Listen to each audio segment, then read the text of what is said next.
नमस्कार साथियों, मैं अमित कुमार। स्वागत है आप सभी का आपके अपने चैनल दृश्यम आईएएस पर। साथियों, आज हम बहुत दिनों के बाद अपना वीडियो लेकर आ रहे हैं। कारण था कुछ व्यस्तताएं जिसकी वजह से मैं नहीं आ पा रहा था। आज का जो हमारा वीडियो सेशन है वो आधुनिक भारत के इतिहास के एक महत्वपूर्ण टॉपिक सिंध का विलय से संबंधित है। इसके पहले हम लोग आधुनिक भारत में मिलते थे तो लाइव सेशन में एक एक करके हम सिलेबस के अकॉर्डिंग चल रहे थे, जिसमें कि अंग्रेजों का साम्राज्य विस्तार भारत में किस तरह से हुआ उस पर चर्चा चल रही थी।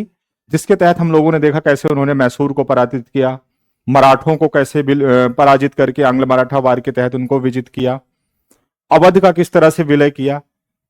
इन सब के क्रम में अब लगभग लगभग देखा जाए तो भारत के समस्त क्षेत्र उनके नियंत्रण में आ चुके थे। इधर बंगाल, दक्षिण भारत, उत्तर भारत और पश्चिमी भारत में अगर कोई क्षेत्र बचा था तो एक सिंध और दूसरा पंजाब। तो अब अगला जो क्रम था उनकी विजय का इधर ही था। तो कुछ ऐसी परिस्थितियां बनती हैं जिससे वो सिंध का विलय करते हैं और फिर पंजाब का करते हैं। तो आगे की चर्चा इन्हीं दोनों पर रहेगी। आज हम लोग देखेंगे सिंध का विलय। तो सिंध के विलय के तहत इसको किस तरह से पढ़ेंगे, पहले इसकी ऐतिहासिक पृष्ठभूमि पे एक संक्षिप्त चर्चा कर लेंगे। उसके बाद देखेंगे विलय क्यों किया गया, कारण क्या थे विलय के, किस तरह से किया गया, क्या क्या घटनाक्रम हुए विलय के दौरान, इसको देखेंगे। विलय का परिणाम क्या रहा साम्राज्यवादी दृष्टिकोण से और सिंध के दृष्टिकोण से, इसको भी देखते हैं। तो एक ऐतिहासिक पृष्ठभूमि की अगर इसकी बात की जाए तो यहां पे सबसे 18वीं शताब्दी में देखते हैं कलौरा सरदारों का शासन था। यहां पे कल्लौरों का राज्य था। 1771 के आसपास बलोच जाति जो कि पहाड़ों पे रहती थी वो आकर सिंध के मैदानी क्षेत्रों में बस जाती है। ठीक इन्हीं बलोच जातियों में से एक था मीर फतह अली खां। इनका एक सरदार था बलोचों का, मीर फतह अली खां। इसने जो है, इस मीर फतह अली खां ने कलौरा सरदार के कलौरा राजकुमार को देश से निर्वासित कर देता है और सिंध के इस मैदानी क्षेत्र में अपनी सत्ता स्थापित कर लेता है। सिंध के देखा जाए तो 3 महत्वपूर्ण क्षेत्र थे। एक ये देखिए हैदराबाद, एक है आपका ये खैरपुर और यह है मीरपुर खास। ये 3 महत्वपूर्ण क्षेत्र थे। ठीक, अब इसमें हम देखते हैं कि किस तरह से आगे चलकर यहां पे अंग्रेजों की गतिविधियां होती हैं, उसको हम देखते हैं। तो सिंध ब्रिटिशर्स जो है सबसे पहले 1775 में ठट्टा में सिंध के अपना एक गोदाम बनाया। पहली जो गतिविधि होती है ब्रिटिशर्स की सिंध में, ये यहां से होती है 1785 से 1775 से। उसके बाद आगे चलकर अगली जो इनकी गतिविधि दिखाई देती है वो 1809 में लॉर्ड मिंटो के काल में एक संधि करते हैं ये सिंध के अमीरों से। हाँ, यहां पर मैं एक बात यह भी बताना चाहूंगा, तो जो मीर फतह अली खान ने यहां पे शासन स्थापित किया उसको अफगान के दुर्रानी वंश के शासक ने, सम्राट ने अफगानिस्तान के, इनको मान्यता भी दे दी। क्योंकि ये जो बलोच थे सिंध पर अपना अधिकार, सिंध के क्षेत्रों पर अफगानी मानते थे। तो जब बलोचों ने यहां पे अपना नियंत्रण स्थापित किया तो अपने अधिकार क्षेत्र के अंतर्गत मानने के कारण दुर्रानी साम्राज्य इनको अपने अधीन मान्यता देता है कि हां तुम यहां शासन करो। लेकिन दुर्रानी सम्राट ये दबाव भी बनाता है मीर फतह अली खां पर कि तुम अपने राज्य को 4 भाइयों में बांटोगे। इसीलिए इनके राज्य को 4 यार, जो जब अपने राज्यों को चारों भाइयों में बांटता है तो ये सिंध के 4 यार कहे गए, ये चारों शासक मिलकर।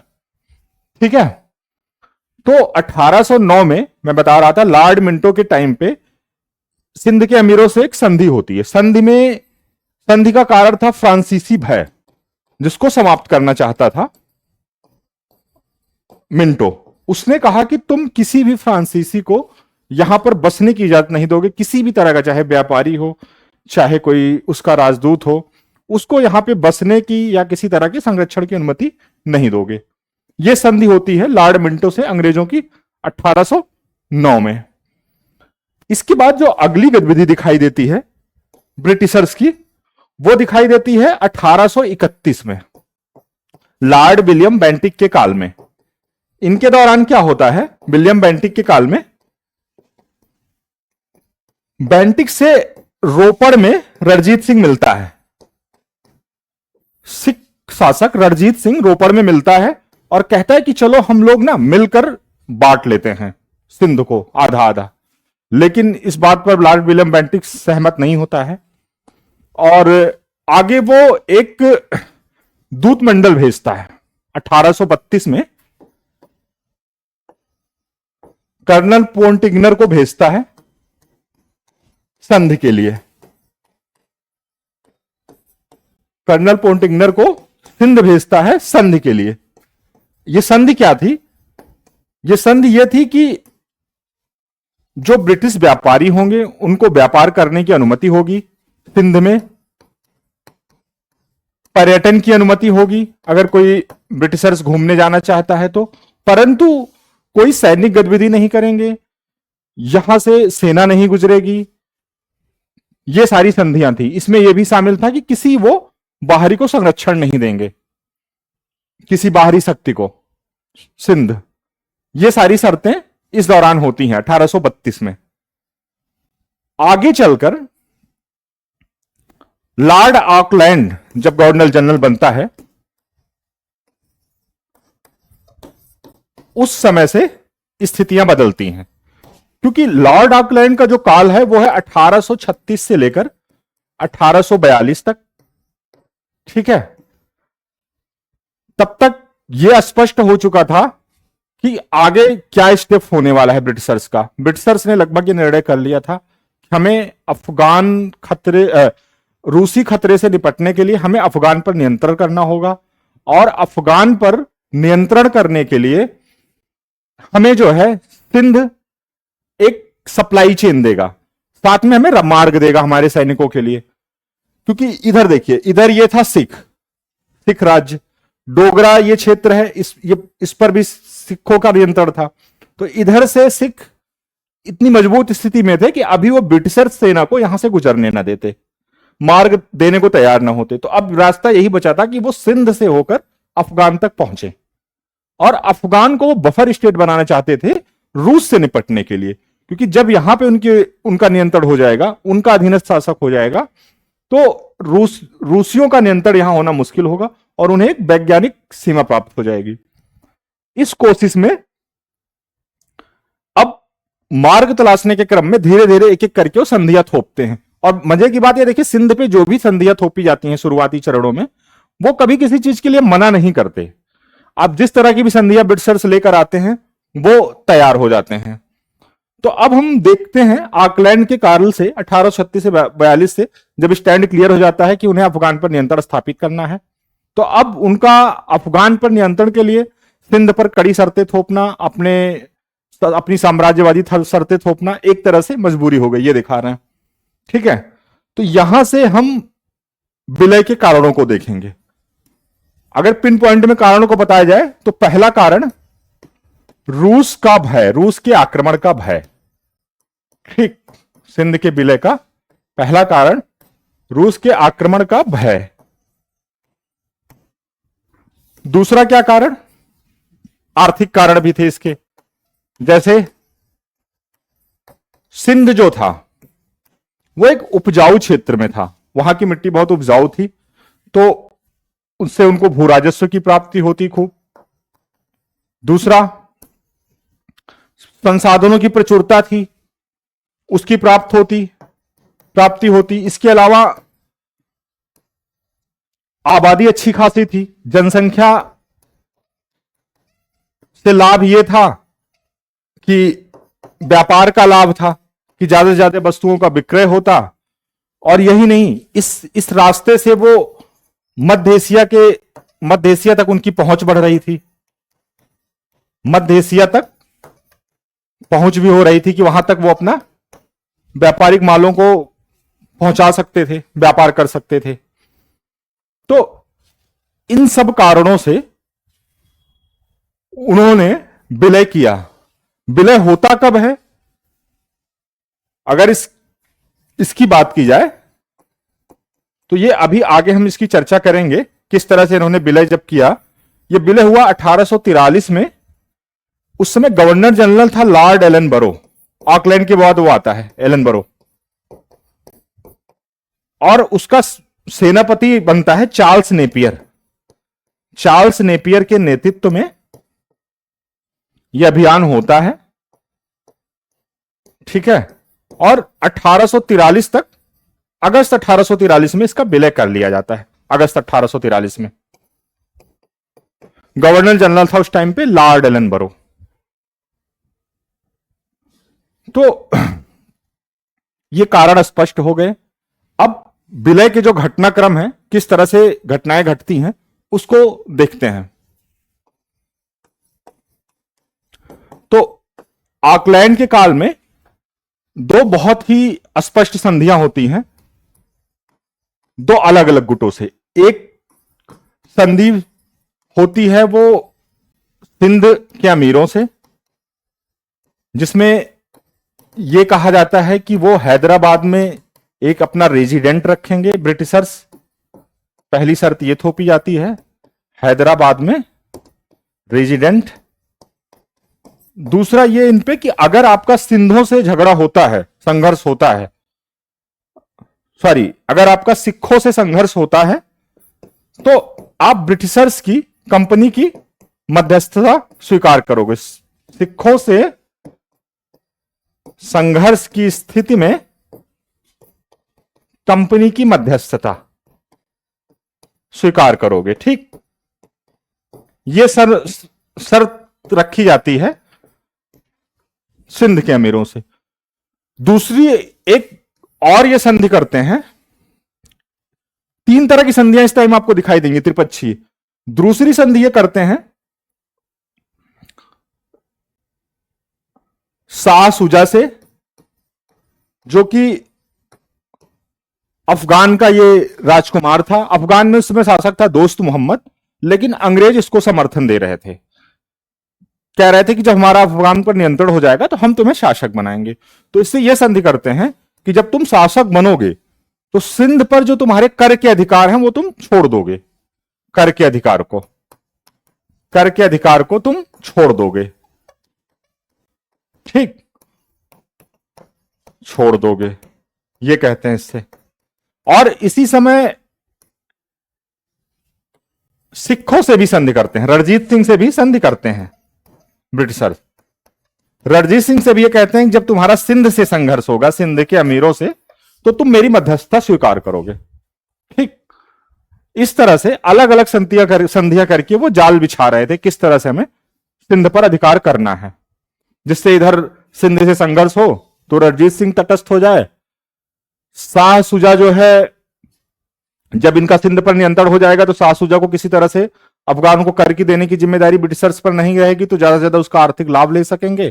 तो इस तरह से वो अपना जाल बिछा रहे थे, ठीक है। अब इसी क्रम में 1839 में अब एकदम स्पष्ट हो चुका था कि हां, अफगान पे नियंत्रण करना है। आंग्ल अफगान युद्ध शुरू हो चुका था 1839 से। पहला जो फर्स्ट एंग्लो अफगान वार है वो 1839 से 42 के टाइम तक का माना जाता है।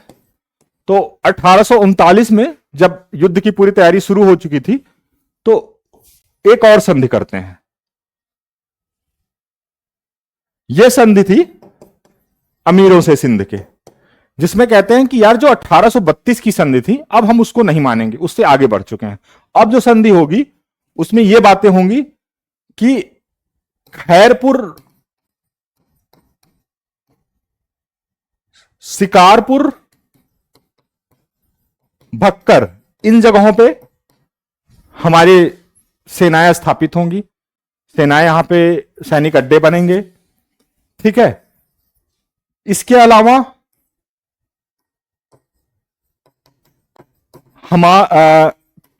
कोई विदेशी सहायता नहीं लोगे किसी तरह की, और हमारी सेना जब अफगान के लिए जाएगी तो उसको आप रसद और सैनिक सहायता प्रदान करोगे।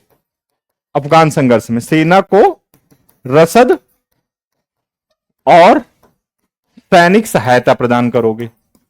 ठीक,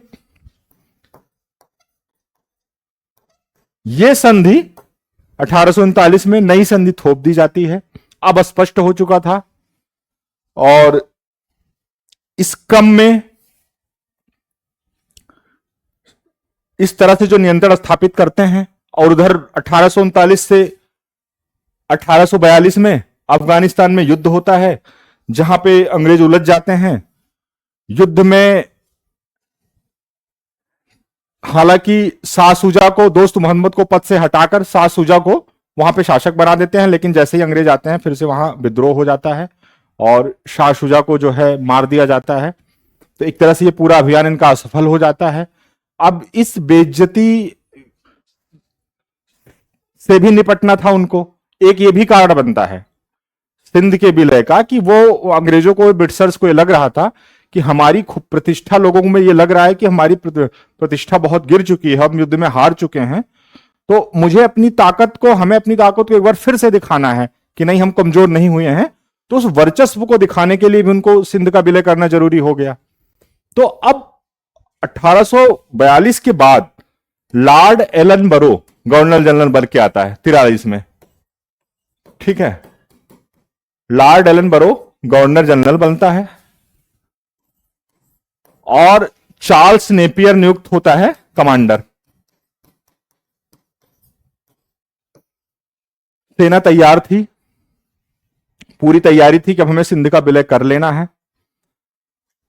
सबसे पहले उत्तराधिकार के युद्ध में हस्तक्षेप करते हैं। उत्तराधिकार में जो वास्तविक उत्तराधिकारी है, शासक का पुत्र है, उसकी जगह भाई का समर्थन करते हैं। इन सब गतिविधियों की वजह से जब विद्रोह करना शुरू करते हैं बलोच, तो सैन्य कार्यवाही करते हैं और एक एक करके सभी अमीरों पर कार्यवाही करते हुए अगस्त 1843 तक सभी सिंध के अमीर आत्मसमर्पण कर देते हैं, हथियार डाल देते हैं और सिंध का विलय हो जाता है। 1843 में, अगस्त 1843 में सिंध का विलय कर लिया जाता है। अब इस विलय के क्या परिणाम निकले, जैसा कि कारण से स्पष्ट है कि बहुत सारे लाभ दृष्टिगत हो रहे हैं। परिणाम अगर इसकी बात की जाए तो पहला तो यही आर्थिक लाभ। इन्होंने यहां पे रैयतवाड़ी व्यवस्था लागू की और खूब राजस्व इकट्ठा किया। ठीक, खूब भू राजस्व की प्राप्ति हुई। व्यापारिक लाभ हुआ,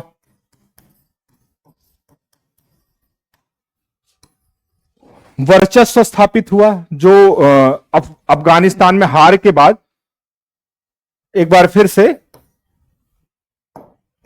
या कह सकते हैं कि प्रतिष्ठा की पुनर्बहाली हुई ब्रिटिशर्स की। ठीक, इसके अलावा और अगर लाभों को देखें तो पंजाब, अब पंजाब पर भी नियंत्रण करना उनके लिए आसान हो गया, क्योंकि पंजाब अब बीच में घिर गया। पूर्व की तरफ आप देखेंगे मैप में तो ये देखिए पंजाब है ये। अब इधर सिंध, राजपूताना, इन सब पे नियंत्रण है ही है इनका। इधर के क्षेत्रों में आप देखेंगे तो यहां पर भी नियंत्रण है। अब बीच में जो है दोनों तरफ से सैन्य कार्यवाही करके पंजाब को नियंत्रित करना इनके लिए आसान हो गया। ठीक है, तो एक ये लाभ मिल रहा है इनको, पंजाब पर नियंत्रण करना आसान हो गया। ठीक, अब रूसी भय कम हो गया, क्योंकि अब सिंध तक ये बढ़ गए थे। तो अफगानिस्तान में भले ही आगे चल के अफगानिस्तान पर इन्होंने कभी पूरी तरह से नियंत्रण नहीं स्थापित किया, लेकिन इससे यह था कि अब अगर रूस अफगानिस्तान में हस्तक्षेप करता है और अफगानिस्तान से भारत की सिंध की तरफ बढ़ता है या भारत की तरफ बढ़ता है, तो उससे निपटना ज्यादा आसान हो जाएगा। तो ये एक लाभ हुआ उनको। तो ये सारे लाभ थे। अब इतिहासकारों में इसको बहुत ही अनुचित कहा गया। इतिहासकारों में इस बात को लेकर डिबेट हुई, भाई इन्होंने सिंध का विलय किया, सिंध तो हमेशा अंग्रेजों के समर्थन में रहे, कभी उनकी किसी कार्यवाही का उन्होंने विरोध नहीं किया, जैसी संधियां चाहे वैसी संधियां थोपे और उसके लिए वो हमेशा तैयार हो जाते थे। तो फिर आखिर में क्या जरूरत थी इनको विलय करने की, जब कभी किसी तरह से जो है इनको परेशान नहीं किया इन्होंने। लेकिन वही बात है कि जब साम्राज्यवाद दी आकांक्षा है तो वहां नैतिकता का कोई प्रश्न नहीं होता। चार्ल्स नेपियर का खुद एक स्टेटमेंट है, कहता है कि सिंध का विलय करना एक अनुचित कार्रवाई है। सिंध का विलय हमारे लिए आवश्यक है, भले ही यह अनुचित है, लेकिन यह एक बहुत ही मानवतापूर्ण और हमारे लिए बहुत ही लाभदायी धूर्तता होगी।